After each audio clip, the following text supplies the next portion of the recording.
নমস্কাৰ বন্ধু-বান্ধৱীসকল জ্ঞানৰ পৰিধি ইউটিউব চেনেললৈ আপোনালোকক স্বাগতম জনাইছোঁ মই প্ৰণৱ খটিয়ৰা আজি আমি মৌৰ্য বংশৰ ওপৰত আধাৰিত মোষ্ট ইম্পৰ্টেণ্ট 30 জিকে এমচিকিউ সমূহ লৈ আহিছোঁ লগতে ইয়াত আমি মোষ্ট ইম্পৰ্টেণ্ট ৰিলেটেড ডাটা কিছুমান আলোচনা কৰিম এইবোৰ খুবেই গুৰুত্বপূৰ্ণ আৰু এই ভিডিঅ'টো ইংৰাজী আৰু অসমীয়া দুয়োটা মাধ্যমতে আলোচনা কৰা হ'ব তো বন্ধু-বান্ধৱীসকল দেৰি নকৰাকৈ আমি ভিডিঅ'টো আৰম্ভ কৰোঁ বলক আজি প্ৰথম প্ৰশ্নটো হৈছে king Ashoka was an emperor of which dynasty অৰ্থাৎ ৰজা অশোক কোন বংশৰ সম্ৰাট আছিল আমি সকলোৱে জানো নহয়নে আৰু ইয়াৰ অপচনসমূহ হৈছে A Gupta option B Nanda option C Maurya আৰু অপচন ডি সাতবাহনছ আৰু ইয়াৰ শুদ্ধ উত্তৰটো হৈছে অপচন সি মৌৰ্য অৰ্থাৎ সম্ৰাট অশোক আছিল মৌৰ্য বংশৰ এগৰাকী উল্লেখযোগ্য শাসক 2 নম্বৰ প্ৰশ্নটোলৈ আহিছোঁ আমি Which of the following monument was not built by King Ashoka?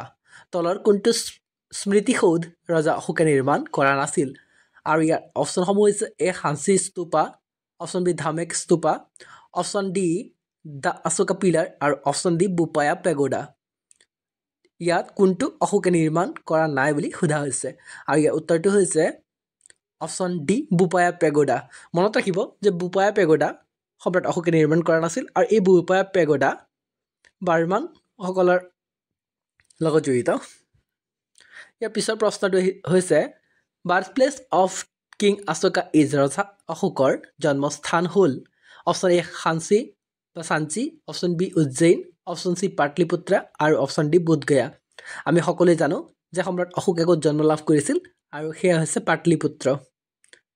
পাটলিপুত্ৰত সম্ৰাট অশোকে জন্মগ্ৰহণ কৰিছিল সম্ৰাট অশোকৰ বিষয়ে কিছু কথা আমি জানিব লাগিব নহয়নে তো সম্ৰাট অশোক হৈছে মৌৰ্য সাম্ৰাজ্যৰ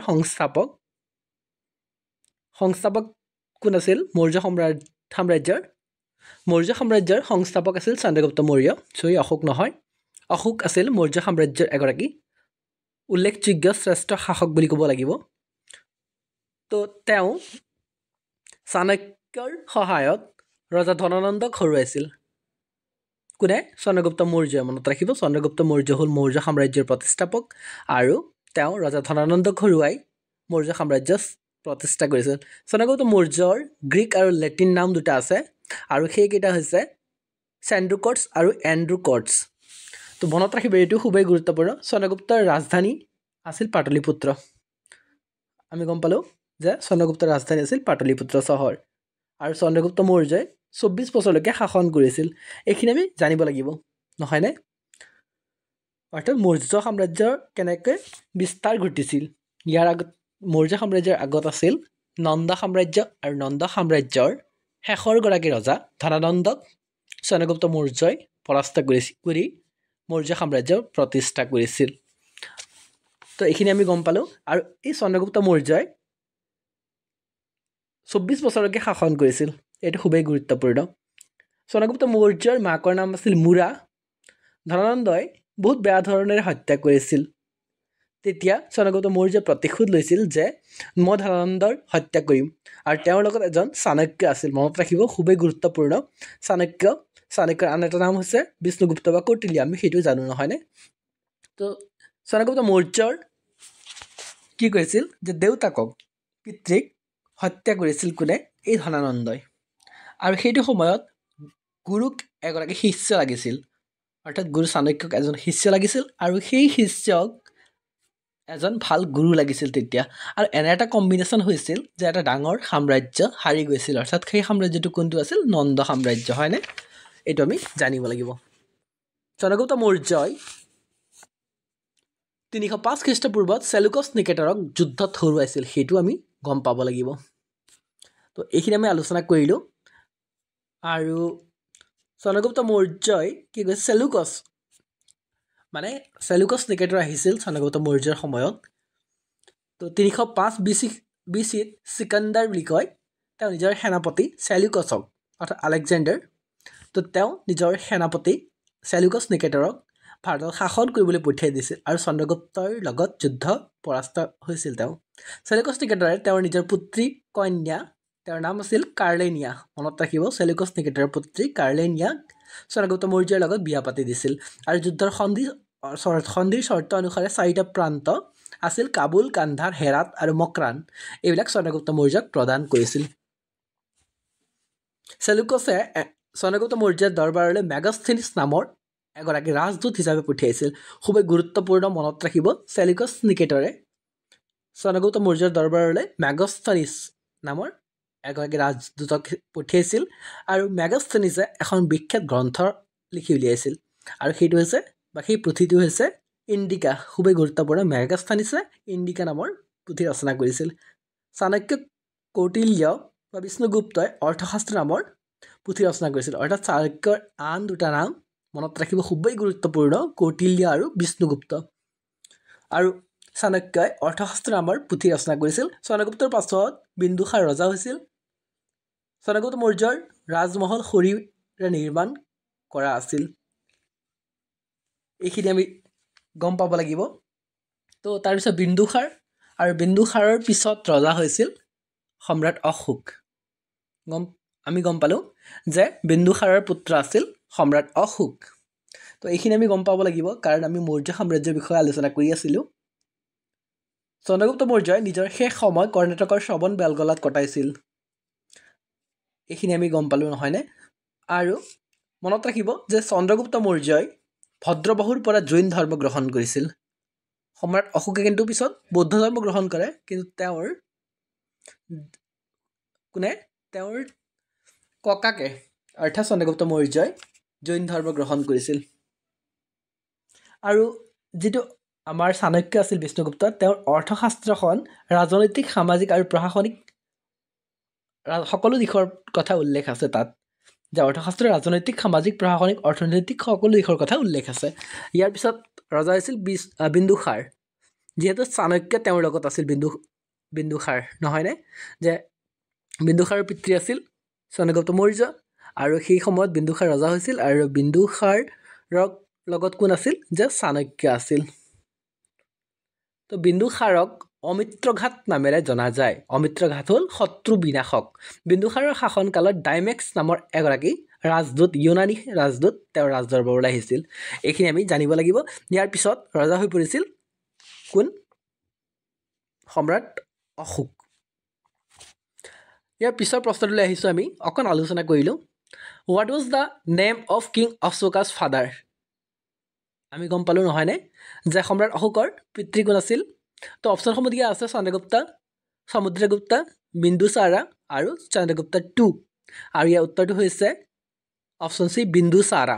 বিন্দুসাৰা হৈছে সম্ৰাট অশোকৰ পিতৃ। মনত ৰাখিব, এইটো খুবেই গুৰুত্বপূৰ্ণ।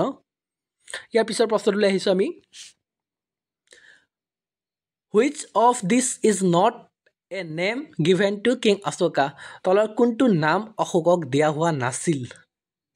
আৰু ইয়াৰ অপশ্যনসমূহ হৈছে এ প্ৰিয়দৰ্শী, অপশ্যন বি ধৰ্মাশোকা, অপশ্যন চি চেণ্ড্ৰকোটছ, আৰু অপশ্যন ডি চণ্ডাশোকা। মনত ৰাখিব, এতিয়া আমি আলোচনা কৰিছিলোঁ, আৰু ইয়াৰ উত্তৰটো হৈছে অপশ্যন চি চেণ্ড্ৰকোটছ। আৰু চেণ্ড্ৰকোটছ কোনে নাম দিছিল? চেণ্ড্ৰকোট নাম আছিল চন্দ্ৰগুপ্ত মৌৰ্যৰ, কিন্তু অকল চেণ্ড্ৰকোটছ অশোকে নাম পোৱা নাছিল। অশোকৰ বাকীখিনি নাম অশোকৰ হয়। প্ৰিয়দৰ্শী আৰু ধৰ্মাশোকা আৰু চণ্ডাশোকা, এইখিনি অশোকৰ নাম। 6 নম্বৰ কুৱেশ্যনটোলৈ আহিছোঁ আমি। Hmm did Ashoka send to Sri Lanka to spread Buddhism? অশোকে বৌদ্ধ ধৰ্ম প্ৰচাৰৰ বাবে শ্ৰীলংকালৈ কাক পঠিয়াইছিল? আৰু ইয়াৰ অপশ্যনসমূহ হৈছে A Tivala, option B Mahendra and Padmavati, option C Kunala and Sanghamitra, আৰু option D Mahendra and সংঘামিত্ৰা।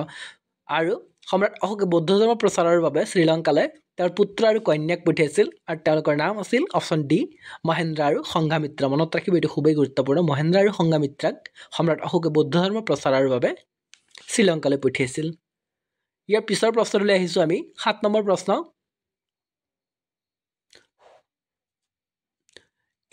In about 260 BCE, Ashoka waged a bitterly destructive war against which state? খ্ৰীষ্টপূৰ্ব প্ৰায় 260 চনত অশোকে কোনখন ৰাজ্যৰ বিৰুদ্ধে তিক্ত ধ্বংসাত্মক যুদ্ধ চলাইছিল?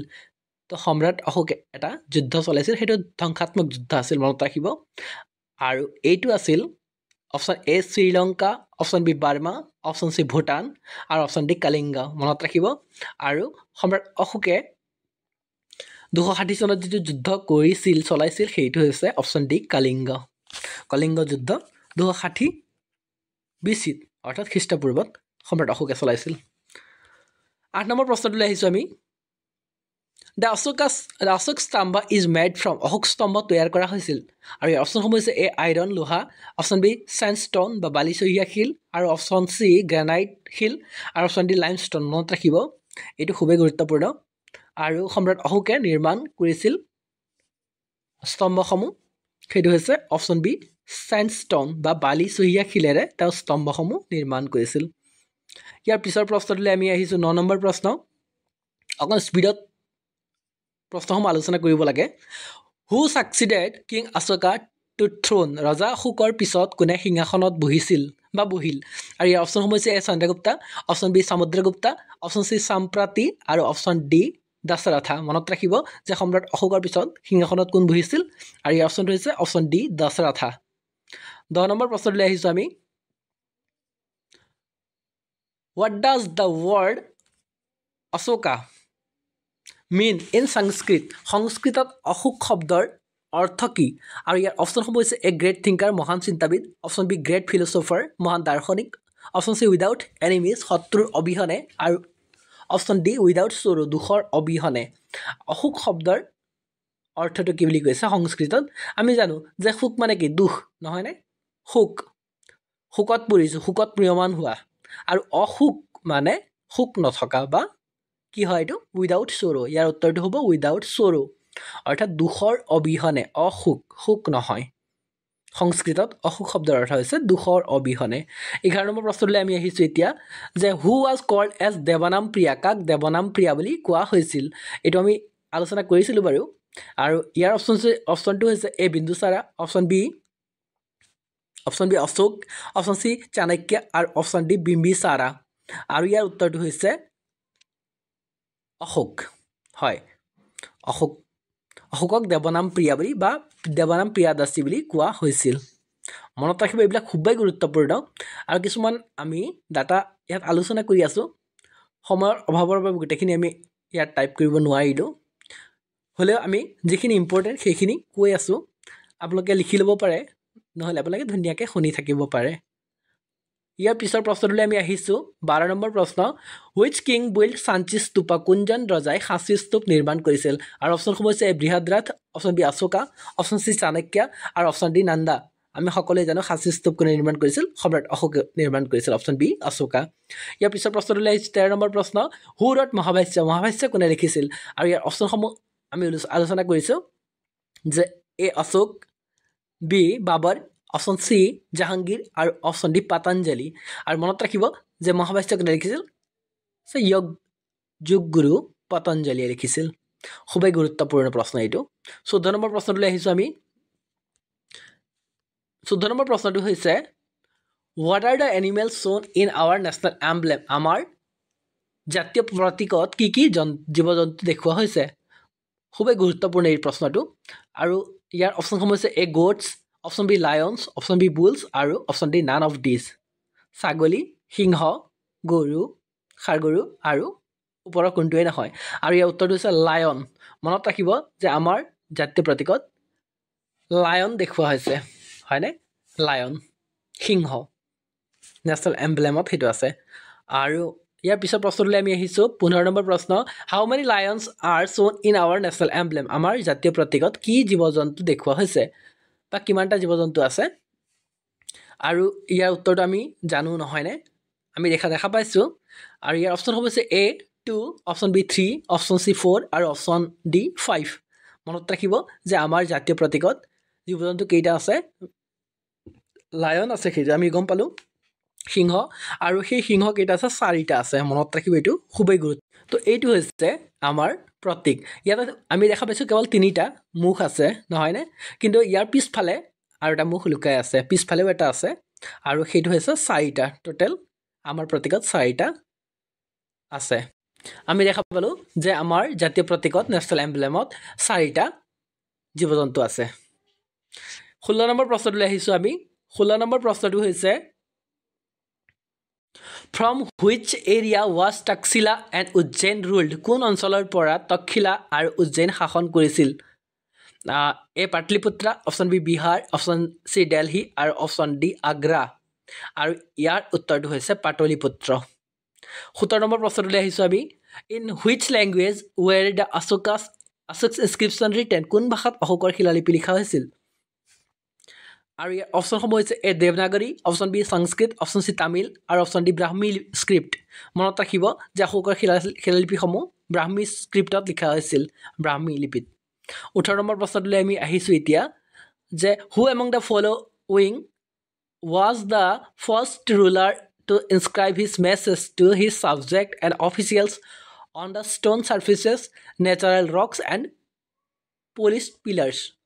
অসমীয়াত ইয়াক দিয়া হৈছে যে তলত দিয়া সকলৰ ভিতৰত কোন আছিল প্ৰথম শাসক যিয়ে নিজৰ প্ৰজা আৰু বিষয়সকললৈ নিজৰ বাৰ্তা শিলৰ পৃষ্ঠত প্ৰাকৃতিক শিল আৰু চিকচিকীয়া সূতাত লিপিবদ্ধ কৰিছিল আৰু এই অপশ্যনসমূহ হৈছে A Bimbisara option B Bindusara option C Ashoka আৰু অপশ্যন ডি চন্দ্ৰগুপ্ত মৌৰ্য আৰু মনত ৰাখিব তেওঁ হৈছে সম্ৰাট অশোক 19 নম্বৰ প্ৰশ্নটোলৈ আমি আহিছোঁ এতিয়া আমি 30টা গুৰুত্বপূৰ্ণ এমচিকিউসমূহ আলোচনা কৰিম তো 19 নম্বৰ প্ৰশ্নটোলৈ আহিছোঁ আমি in the Sarnath inscription emperor Ashoka's name appears as Sarnath শিলালিপিত অশোকৰ নাম কি আছিল আৰু ইয়াৰ অপশ্যনসমূহ হৈছে A Buddha Shakya option B Devanam Priya option C Dharmashoka আৰু অপশ্যন ডি প্ৰিয়াদৰ্শী আৰু মনত ৰাখিব যে সাৰনাথ শিলালিপিত অশোকৰ নাম আছিল ধৰ্মাশোকা 20 নম্বৰ প্ৰশ্নলৈ আমি আহিছোঁ এতিয়া Ashoka's contemporary foreign king Turamaya was the ruler of অশোকৰ সমসাময়িক বিদেশী ৰজা তুৰামায়া কোৰ শাসক আছিল আৰু ইয়াৰ অপশ্যনসমূহ হৈছে A Cyrene option B Egypt option C Epirus আৰু অপশ্যন ডি চিৰিয়া আৰু ইয়াৰ উত্তৰটো হৈছে ইজিপ্ত 21 নম্বৰ প্ৰশ্নলৈ আমি আহিছোঁ এতিয়া হু কনভাৰ্টেড অশোকা টু বুদ্ধিষ্ট অশোকক কোনে বৌদ্ধ ধৰ্মলৈ ধৰ্মান্তৰিত কৰিলে আৰু এইটো খুবেই গুৰুত্বপূৰ্ণ প্ৰশ্ন আৰু ইয়াৰ অপশ্যনসমূহ হৈছে এ কানিষ্কা অপশ্যন বি বিন্দুসাৰা অপশ্যন চি উপগুপ্তা আৰু অপশ্যন ডি দীপামচা আৰু ইয়াৰ উত্তৰটো হৈছে উপগুপ্ত অৰ্থাৎ উপগুপ্তই সম্ৰাট অশোকক বৌদ্ধ ধৰ্মলৈ ধৰ্মান্তৰিত কৰিছিল তো তেওঁ গুৰু আছিল ইয়াৰ পিছৰ প্ৰশ্নটোলৈ আমি আহিছোঁ 22 নম্বৰ প্ৰশ্ন When did Ashoka died? অশোকৰ মৃত্যু কেতিয়া হৈছিল আৰু ইয়াৰ অপশ্যনসমূহ হৈছে এ 261 BC BC মানে বিফৰ খ্ৰীষ্ট option B 232 BC option C 273 BC আৰু অপশ্যন ডি 240 BC আৰু ইয়াৰ উত্তৰটো হৈছে অপশ্যন এ 261 BC 261 BCত অশোকৰ মৃত্যু হৈছিল 23 নম্বৰ প্ৰশ্নলৈ আমি আহিছোঁ এতিয়া the effect of the Kalinga war on king Ashoka are found in ৰজা অশোকৰ ওপৰত কলিংগ যুদ্ধৰ প্ৰভাৱ পোৱা গৈছে কোনটো শিলালিপিত সেই কথা আমি পাওঁ আৰু এই অপশ্যনসমূহ হৈছে A pillar edicts option B rock edicts আৰু অপশ্যন বি এক্সকাভেশ্যন খননত আৰু অপশ্যন ডি অন্যান্য আৰু ইয়াৰ উত্তৰটো হৈছে option B rock edict 24 number প্ৰশ্নলৈ আমি আহিছোঁ এতিয়া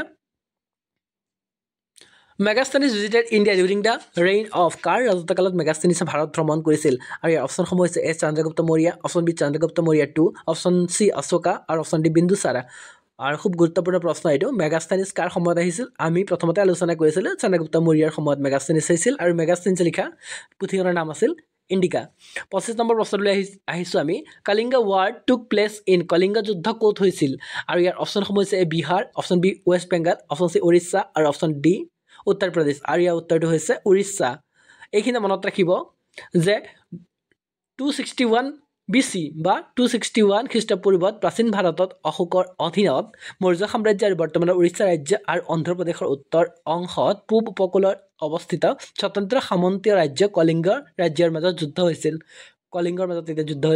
আৰু কলিংগ যুদ্ধ আছিল অশোকৰ অধীনত মৌৰ্য সাম্ৰাজ্য আৰু কলিংগ ৰাজ্যৰ মাজত থকা সংঘাত 26 নম্বৰ প্ৰশ্নটোলৈ আমি আহিছোঁ এতিয়া Who was the administered justice in the Ashoka period অশোকৰ যুগত কোন ন্যায় প্ৰশাসন আছিল আৰু ইয়াৰ অপশ্যনসমূহ হৈছে এ ৰাজুকা অপশ্যন বি বিষ্ণুগুপ্তা অপশ্যন চি খাৰবেল আৰু অপশ্যন ডি উপগুপ্তা আৰু ইয়াৰ উত্তৰটো হৈছে ৰাজুকা আছিল তেওঁৰ এডমিনিষ্ট্ৰেটৰ বা এডমিনিষ্টাৰ জাষ্টিছ ইয়াৰ পিছৰ প্ৰশ্নটো লাগিছে 27 number the literal meaning Ashoka is অশোকৰ আক্ষৰিক অৰ্থ কি আমি অলপ আগতেও আলোচনা কৰিছিলোঁ যে বেৰেফ্ট অফ চেডনেছ দুখৰ পৰা বঞ্চিত অপশ্যন বি গ্ৰেট কিং মহান ৰজা option C beloved of god ঈশ্বৰৰ প্ৰিয় আৰু অপশ্যন ডি বিউটিফুল বা ধুনীয়া অশোকৰ আক্ষৰিক অৰ্থ হৈছে অসুখ যিটো আৰু সেইটো হৈছে বেৰেফ্ট অফ চেডনেছ দুখৰ পৰা বঞ্চিত 28 নম্বৰ প্ৰশ্নটোলৈ আমি আহিছোঁ এতিয়া which region was not part of the Ashoka empire কোনটো অঞ্চল অশোক সাম্ৰাজ্যৰ অংশ নাছিল আৰু ইয়াৰ অপশ্যনসমূহ হৈছে A Madras option B Taxila option C Kashmir আৰু অপশ্যন ডি মৌৰিয়া মনত ৰাখিব যে অশোকৰ সাম্ৰাজ্যৰ অংশ নাছিল কোনটো এইখিনিৰ ভিতৰত অপশ্যন এ মাদ্ৰাছ অশোকৰ সাম্ৰাজ্যৰ অংশ নাছিল 29 নম্বৰ প্ৰশ্নটোলৈ আহিছোঁ আমি who was not part of Ashoka empire অশোক সাম্ৰাজ্যৰ অংশ কোন নাছিল আৰু ইয়াৰ অপশ্যনসমূহ হৈছে A Gupta option B option B Maurya option C Kanishka আৰু option D Shishunaga who was not part of the Ashoka empire অশোক সাম্ৰাজ্যৰ অংশ নাছিল আৰু ইয়াৰ উত্তৰটো হৈছে কনিষ্ক এইখিনি মনত ৰাখিব কনিষ্কক লৈ পেলাই বহুতো প্ৰশ্ন পৰীক্ষাত বাৰে বাৰে আহি থকা দেখিবলৈ পোৱা গৈছে সেইকাৰণে আমি কনিষ্কৰ বিষয়ে অলপ আলোচনা কৰোঁ কনিষ্ক কুষাণ বংশৰ মহান ৰজা আছিল মনত ৰাখিব a great ruler Kanishka was the great ruler of Kushan dynasty the founder of the Kushan dynasty was Kujula Kadphises মনত ৰাখিব খুব গুৰুত্বপূৰ্ণ এইটো যে আমি ভুল কৰি থাকোঁ প্ৰায়ে যে কুষাণ বংশৰ প্ৰতিষ্ঠাপক কোন আছিল বুলি ক'লে আমি প্ৰায়ে লিখোঁ কি বুলি যে কনিষ্ক কথা আমাৰ মনলৈ আহি থাকে আৰু কিন্তু মনত ৰাখিব যে কুষাণ বংশৰ প্ৰতিষ্ঠাপক কোন আছিল কুজুলা কাটফিছ খুব গুৰুত্বপূৰ্ণ এইটো Kanishka was the most powerful ruler of the Kusana Empire and is known for his military prowess. His main capital was Puruspura বা Peshawar and a regional capital were Taxila পাকিস্তানত আছে আৰু বেগ্ৰাম এতিয়া ক'ত আছে সেইটো আফগানিস্তানত আছে আৰু মাথুৰা ইণ্ডিয়াত আছে যিটো তো কুষাণ সাম্ৰাজ্যৰ সৰ্বাধিক ক্ষমতাশালী শাসক আছিল কনিষ্ক প্ৰয়োজন সামৰিক শক্তিৰ বাবে জনাজাত তেওঁৰ মূল ৰাজধানী আছিল পুৰুষপুৰা পেছাৱাৰ আৰু আঞ্চলিক ৰাজধানী আছিল টাক্সিলা পাকিস্তানত আছে এতিয়া আৰু বেগ্ৰাম আফগানিস্তান আৰু মথুৰা বা Bharat His date of accession is disputed. However, most sources agree that Kanishka was the founder of Saka era of AD 78. This has been mentioned as Saka Kala or Saka Niripa Kala. Probably because he was thought to be a Saka. তেওঁৰ ৰাজপাটত বহাৰ তাৰিখ বিতৰ্কিত কিন্তু বেছিভাগ সূত্ৰই এই কথাত একমত যে কনিষ্ক আছিল খ্ৰীষ্টীয় 78 চনৰ শক যুগৰ প্ৰতিষ্ঠাপক আৰু এই কথা শকা কলা বা শকা নৃপা কলা বুলি উল্লেখ কৰা হৈছে সম্ভৱতঃ তেওঁক শক বুলি ভবা হৈছিল মনত ৰাখিব যে কুষাণক শকা নৃপা কলা বুলি উল্লেখ পোৱা গৈছে ইয়াৰ পিছত আছে under Kanishka Kusana Empire reached its climax and it extended from Uzbekistan, Tajikistan to Mathura and Kashmir. As per the Tibetan sources, Kanishka is considered to have conflicted with the Patliputra and Saket and had taken Ashwaghosa, the Buddhist monk, to Puruspura. A city, Kanishkapur in Kashmir is also connected to Kanishka. কনিষ্কৰ অধীনত কুষাণ সাম্ৰাজ্যই শিখৰত উপনীত হয় আৰু ই Uzbekistan তাজিকিস্তানৰ পৰা মথুৰা কাশ্মীৰলৈকে বিস্তৃত হৈ পৰে কুষাণৰ যি কনিষ্ক আৰু মনত ৰাখিব যে তিব্বতী উৎসৰ মতে কনিষ্কই পাটলিপুত্ৰ আৰু সাকেটৰ সৈতে সংঘাতত লিপ্ত হোৱা বুলি ধৰা হয় আৰু বৌদ্ধ সন্যাসী অষ্টঘোষক পুৰুষপুৰালৈ লৈ গৈছিল কাশ্মীৰৰ এখন চহৰ কনিষ্কপুৰো কনিষ্কৰ সৈতে জড়িত বা সংযুক্ত Kanishka conflicted with Chinese general of King Han Ho Ti, the emperor of Han dynasty, and defeated him in second attempt. কনিষ্কে হান বংশৰ সম্ৰাট ৰজা হানটু টিৰ চীনা সেনাপতিৰ সৈতে সংঘাতত লিপ্ত হয় আৰু দ্বিতীয়বাৰৰ চেষ্টাত তেওঁক পৰাস্ত কৰে He is also known to have subjugated the rulers of Khotan, Yarkand, etc. And it is considered to have established a great kingdom only after the Mauryas in India. Khutan, Yarkat আদিৰ শাসকক বধ কৰি ভাৰতত মৌৰ্যসকলৰ পাছতে মহাৰাজ্য প্ৰতিষ্ঠা কৰা বুলি জনা যায়। He was, অৰ্থাৎ Kanishka, he was a patron of Buddhism and convened the fourth Buddhist council in Kandalphana of Kashmir, or maybe Jalandhar in 78 AD. This council was headed by Vasumitra, and it marked the collection of Buddhist texts and engraving the commentaries on copper sheets. তেওঁ বৌদ্ধ ধৰ্মৰ পৃষ্ঠপোষক আছিল আৰু 78 খ্ৰীষ্টাব্দত কাশ্মীৰৰ কুণ্ডলবানাত বা জালন্ধৰত থাকিব পাৰে। তো চতুৰ্থ বৌদ্ধ পৰিষদ আহ্বান কৰিছিল সেইটো সময়ত, আৰু এই পৰিষদৰ নেতৃত্ব আছিল বসুমিত্ৰ, আৰু ইয়াৰ বৌদ্ধ গ্ৰন্থৰ সংগ্ৰহ আৰু তামৰ পাতত ধাৰাবাহিকভাৱে খোদিত কৰা হৈছে। Some scholars are of the view that the Abhidhamma Mahabhashya was prepared in the fourth Buddhist council. কিছুমান পণ্ডিতৰ মতে অভিধাম মহাবিষয়া চতুৰ্থ বৌদ্ধ পৰিষদত প্ৰস্তুত কৰা হৈছিল, যিটো অভিধাম আছিল সেইটো। Some of the scholars in the court of Kanishka were Parshva, Vasumitra, Ashwaghosa, Nagarjuna, Sarak and Mathara. কনিষ্কৰ ৰাজবৰত থকা কিছুমান পণ্ডিত আছিল, আৰু তেওঁলোক আছিল পৰ্ব, বসুমিত্ৰ, অশ্বঘোষ, নাগাৰ্জুন, চৰক আৰু মথাৰ। খুব গুৰুত্বপূৰ্ণ। ইয়াৰ পিছত আমি আহিছোঁ, Sarak has been called the court physician of Kanishka, though it is a very much disputed. Sushruta, who wrote Sushruta Samhita, has also been connected to Kanishka. It was Kanishka's time when Buddhism got divided into the Hinyan and Mahayana. চৰকক কনিষ্কৰ court physician বুলি অভিহিত কৰা হৈছে, যদিও ই অতি বিতৰ্কিত।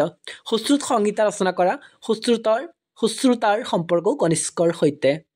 তো কনিষ্কক লৈ পেলাই আমি কিছুমান তথ্য আলোচনা কৰিলোঁ। কনিষ্কৰ সময় আছিল যেতিয়া বৌদ্ধ ধৰ্ম হিনয়ান আৰু মহায়ানৰ মাজত বিভক্ত হৈছিল। কনিষ্কৰ সময়তে বৌদ্ধসকল দুটা ভাগত বিভক্ত হৈ পৰিছিল, এটা হিনয়ান আৰু এটা মহায়ান। আমি একেবাৰে শেষৰ প্ৰশ্নটোলৈ আহিছোঁ। অশোকা ৱাজ বৰ্ণ ইন, অশোকৰ জন্ম ক'ত হৈছিল? আৰু ইয়াৰ উত্তৰটো হৈছে option A Orissa, option B Madhya Pradesh, option C Karnataka আৰু অপশ্যন ডি বিহাৰ। আৰু ইয়াৰ শুদ্ধ উত্তৰটো হৈছে অপশ্যন ডি বিহাৰ। বিহাৰত অশোকৰ জন্ম হৈছিল। বন্ধু বান্ধৱীসকল, ভিডিঅ'টো চাই কেনে পাইছে অনুগ্ৰহ কৰি কমেণ্ট বক্সত জনাবলৈ নাপাহৰিব। আৰু যিসকল বন্ধু বান্ধৱীয়ে প্ৰথমবাৰৰ বাবে আমাৰ চেনেলটো চাই আছে বা আমাৰ চেনেলৰ লগত জড়িত হৈছে, অনুগ্ৰহ কৰি আমাৰ চেনেলটো ছাবস্ক্ৰাইব কৰিব বুলি আশা ৰাখিলোঁ। লগতে আপোনালোকে আমাৰ ভিডিঅ'সমূহত লাইক কৰিব, কমেণ্ট কৰিব, আৰু যিমান পাৰে আমাৰ এই ভিডিঅ'সমূহ শ্বেয়াৰ কৰিব আপোনালোকৰ আন বন্ধুবৰ্গলৈ, কাৰণ নলেজ যিমানেই শ্বেয়াৰ কৰা যায় সিমানেই দৃঢ় হৈ পৰে, বিকজ শ্বেয়াৰিং ইজ কেয়াৰিং। আৰু যিসকল বন্ধু বান্ধৱীয়ে ছাবস্ক্ৰাইব কৰা নাই, ছাবস্ক্ৰাইব কৰি ল'ব আৰু বেল আইকনটো প্ৰেছ কৰি ৰাখিব, কাৰণ আমি দিয়া ভিডিঅ'সমূহ পোনপ্ৰথমতে আপোনালোকে পাব পাৰে আৰু ভিডিঅ'সমূহ মিছ নকৰাকৈ চাব পাৰে। ভিডিঅ'টো সম্পূৰ্ণকৈ চোৱাৰ বাবে মোৰ সমূহ বন্ধু বান্ধৱীক এই জগতে অশেষ ধন্যবাদ জ্ঞাপন কৰিলোঁ। আশা কৰোঁ আপোনালোক ভালেই আছে আৰু ভালেই থাকক। থেংক ইউ, ধন্যবাদ।